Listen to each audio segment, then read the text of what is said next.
আসসালামু আলাইকুম। আলহামদুলিল্লাহ। প্রথমেই আল্লাহর শুকরিয়া আদায় করে নিচ্ছি। ইয়া রাব্বি লাকাল হামদ কামা ইয়ানবাগি লিজালালি ওয়াজহিকা ওয়া আযিমি সুলতানিক।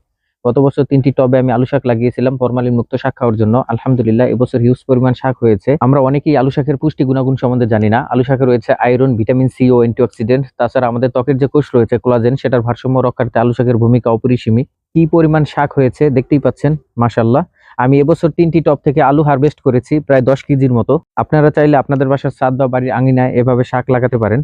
আমি শাকগুলো হারভেস্ট করে নিচ্ছি। অনেকেই মনে করে বাসার ছাদে শাকসবজি ফলানো কিভাবে সম্ভব। আমি বলবো আপনি যদি সঠিক পরিশ্রম ও পরিচর্যা করেন তাহলে সবই সম্ভব। বেসিক্যালি কোনো মানুষই ব্যস্ততার বাইরে নয়। আপনি যদি ১২ ঘন্টার মধ্যে ১ ঘন্টা সময় বের করতে চান তাহলে অবশ্যই সম্ভব। শুধু আপনার এখানে ইচ্ছা থাকতে হবে। আলু শাক এমন একটি ফসল যেটা একটা থেকে অনেকগুলো ছড়িয়ে যায়। আমি বেশ কয়েকটি লাগিয়েছিলাম, সেটা থেকে এখন ৩টা টবে ভরপুরে আলু শাক হয়েছে।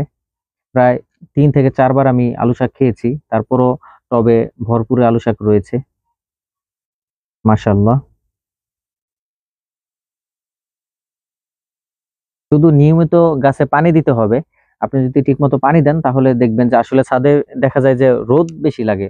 রোদের কারণেই গাছগুলো মরে যায়।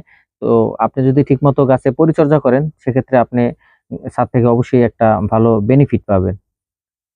দেখা যায় আমরা অল্প কিছুদিন পরিচর্যা করার পরে তারপরে আর পরিচর্যা করতে পারি না বা আগ্রহটা থাকে না। আপনি যদি ইচ্ছা শক্তি থাকে যে না আমি ছাদ থেকে ফসল যেভাবেই হোক শাকসবজি এটা ফলাবই, সেক্ষেত্রে আপনি পরিচর্যা করলে অবশ্যই এটা থেকে একটা ভালো ফল পাবেন। মোটামুটি হারভেস্ট করা শেষ। অন্য কোনো ভিডিওতে আবার অন্য কোনো কন্টেন্ট নিয়ে দেখা হবে আপনাদের সাথে।